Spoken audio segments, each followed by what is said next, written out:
Hi, my name is Joel Grewe. I'm the Executive Director of Generation Joshua. It is Father's Day. I wanted to take a minute, myself and my staff team today, to say thank you to the dads that poured into us, and to basically share a couple really awesome memories that we have of our dads. The hilarious ones, the serious ones, and the ones that really formed us into who we are today. My name is Daniel Heffington, and one of the things I love about my dad is his love of music and the way that he played a big role in teaching that to me and helping me unlock that gift. I grew up in a large family, and my father was definitely the cornerstone of our family unit. He taught us how to seek the Lord, how to have a relationship with Him. But I also love that he taught us how to surf, and he taught us how to have fun. So when I was about 7 years old, I had this bad habit of jumping down the stairs. We had a flight of maybe 6 or 7 steps and a landing at the top, and I would run and I would get a running start and jump. And one day I come,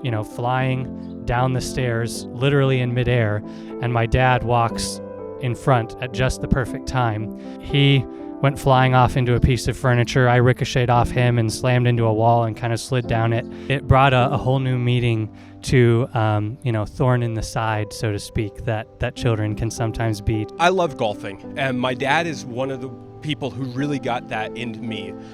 Remember golfing with him, and my dad was crushing us, both me and my brother, the first 9 holes. When we got to the 10th hole, my brother teed off and had a nice tee shot across the little lake.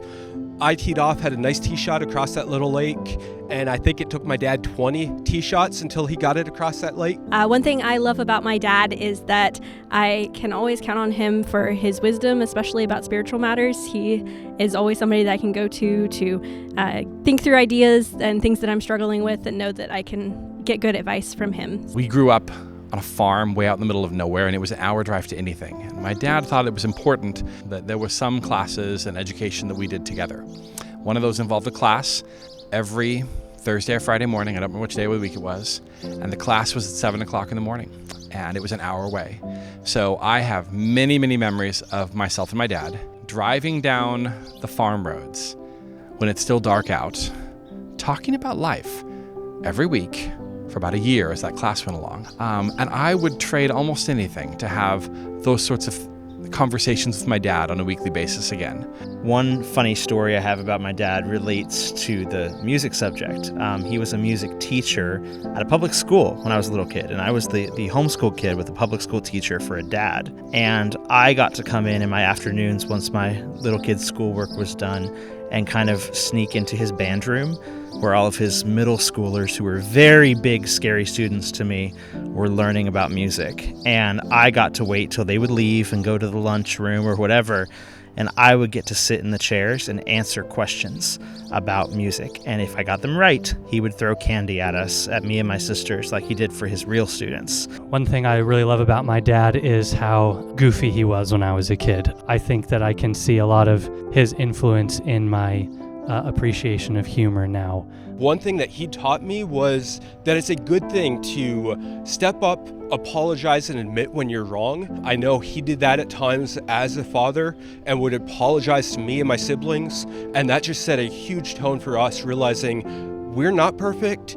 You don't have to be perfect, but admit when you're wrong and step up and apologize. And that's one of the things that I really look up to about my dad. My dad was driving his car down the road, and it started to burn. But my dad, being smart, was concerned because my mom had just been doing a presentation of her homeschool curriculum, so all of our curriculum was in the back of the car. And so he goes out there and he's pulling math curriculum out, English curriculum out, history stuff, and pulling it all out to safety because he wanted to save our schoolwork. Now, of course, me being a small child, my dad's heroism was completely lost on me because I was just disappointed that he saved my homework. I know for your family it'll be different than ours. Each of ours come from unique backgrounds and experiences. But in each case, the role of a dad in a kid's life is stunningly important.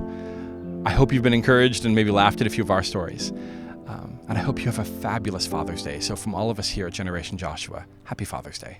Happy Father's Day. Happy Father's Day. Happy Father's Day. Happy Father's Day. Happy Father's Day. Happy Father's Day.